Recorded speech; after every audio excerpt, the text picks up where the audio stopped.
welcome back to another edition of the Uncomfortable Truth Podcast. I'm your host, Dirk, and I wanted to take this opportunity to discuss this ongoing controversy with MSNBC host Toure, who a couple of days ago went on Twitter, got into a conversation about something completely different than what it came out at the end to be.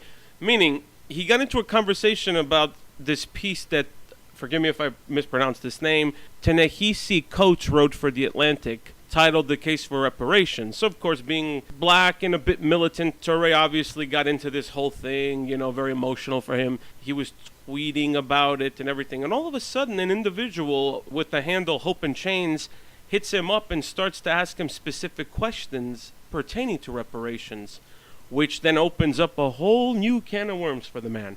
Basically, Hope and Chains, and I'm reading this from Mediaite here, asked Toure, will the 50% of black Americans whose families were slave traders be expected to pay these supposed reparations? Just wondering.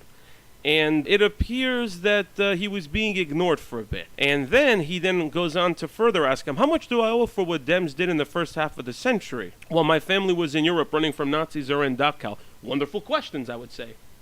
Regardless how you feel, what side you take, that's a straight up good question. And it's not just about the Jews, by the way. I think a lot of people can take a similar stance against Toure and all the white privilege and or slavery reparations bit. Because, like, for instance, I come from Slavic ancestry. It's a known fact that Slavs at that time did not have any slaves anywhere. As a matter of fact, they were in many ways slaves themselves. When you look into it, the word slave derives from the word Slav. And, the guy brings up some good questions. And Toure decides, from what it seems like, at least on what media I printed, to still not answer him until the guy then brings up, my family survived the concentration camp to the U.S., with nothing legally and made it work. Sorry for being white, guys. Sorry for being white, though, you guys. Or something like that. He adds a hashtag or something. And finally, at this point, Toure decides to chime in and answer the man. My family survived the concentration camp, came to the U.S., and with nothing legally and made it work. The guy was actually making a statement there. Toure responds, the power of whiteness. So, the entire blogosphere, the entire freaking internet is on fire right now about what he said. Of course, camps are being divided. And I have to say, I'm viewing liberals here very interestingly because not too many liberals are really standing up or defending Toure. They're kind of like hiding at the moment. And of course, the other side is getting that holier than thou type vibe, and they're trying to like put him in his place, get him fired and all that nonsense. And of course, the Jews have their axe to grind. But now here's the crazy thing. I don't like Toure. I don't like MSNBC. I think they're a bunch of assholes and all they ever do is put shit out there and cause trouble. But I will say this much.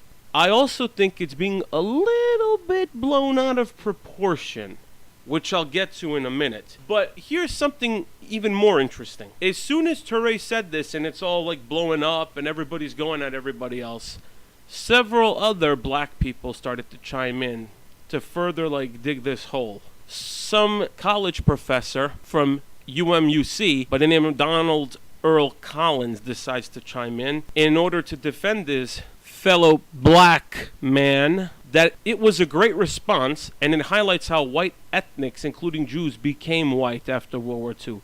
What the fuck is he talking about? And even worse, how is this man even in a university, let alone teaching it? University of Maryland, University College. He's basically backing up his black brother because he feels the guy is right. And then, of course, now people start going after Professor Collins, who starts to show his colors, no pun intended, even more so. At one point, and I'm going to scroll here on Twitchy, where they have highlights of his commentary, he gets into it with some people and says, and I quote, trolls are out in force this afternoon, must not have a barbecue to go to or a shooting range party to attend.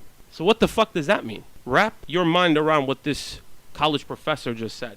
He's insulting white people. He's saying, go to your barbecue or shooting range party. That's an obvious racial insult, to say the least. And of course, this man with tenure and all that, I'm sure will not lose his job. And lastly, another black individual, for some odd reason, decides he's going to jump into the fray from Media Matters. And this is something I just found on a report from Independent Journal Review by someone by the name of Super Mexican. Media Matters' Oliver Willis throws his hat into the ring by tweeting. I guess there are some out there who don't like to think that a Holocaust survivor had a leg up over a black or brown person due to skin color. Now, holy shit, are we like losing control here? We got on one side liberals, progressives. On the other side, we got conservatives. On the other side, we got the special victim status clubs, okay? And we got this whole hoax of white privilege about how we as white people, because of the color of our skin, have easy breaks. Meaning I can literally go to college. Let me give you a point here. I'm not a college graduate. I didn't finish college. I didn't even really go to college. I didn't want to. So that tells me that I can actually go to college now, go up to the dean and say, listen, I want to invoke my white privilege status and demand that you give me a master's degree. I don't even want to spend time in school. I will gain it. The guy will laugh me out of the building and security will proceed to pick me up and throw me out head first through a door. This, folks, is the root cause of letting political fucking correctness run amok in this country for too long. Political correctness starts to die out, so now they need to pigeonhole it. They need to find a way to keep the bullshit going for the grievance industry.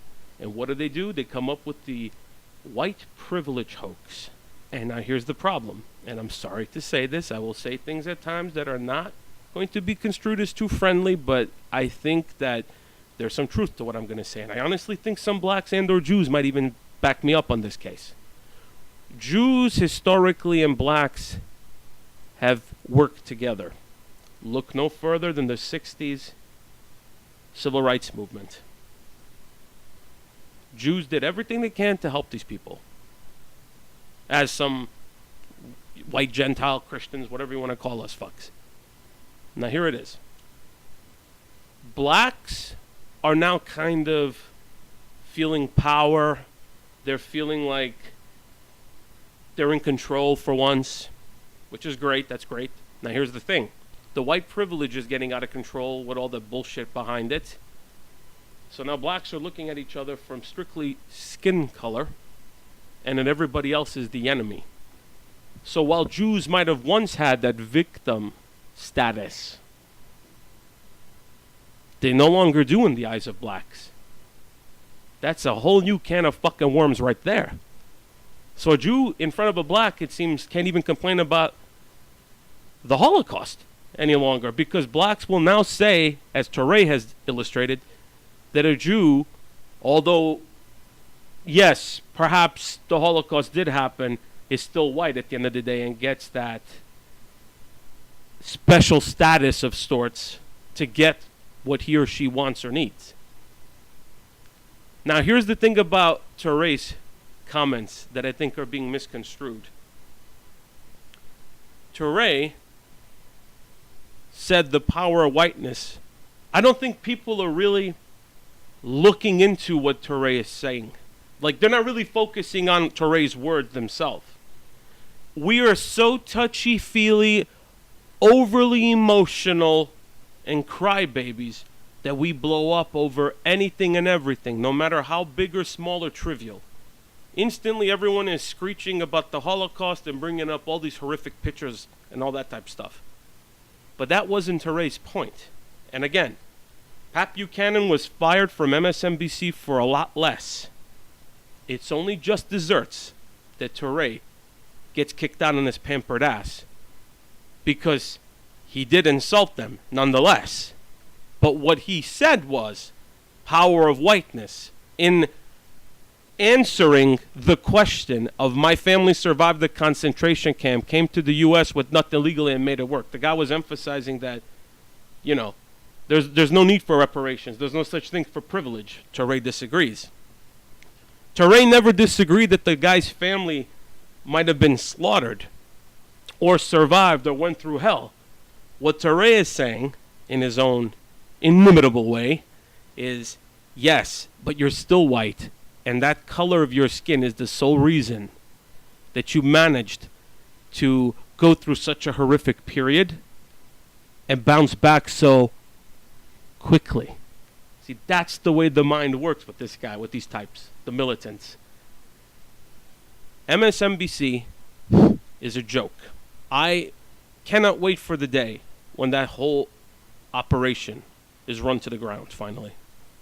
They really are troublemakers and some of the most responsible party behind all this craziness that's been going on in this country for quite a few years. It all goes back now to this.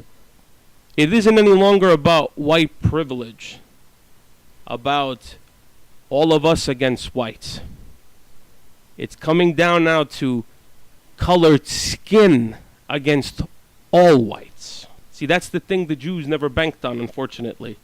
They are now being lumped in with the rest of us, and they don't like the feeling.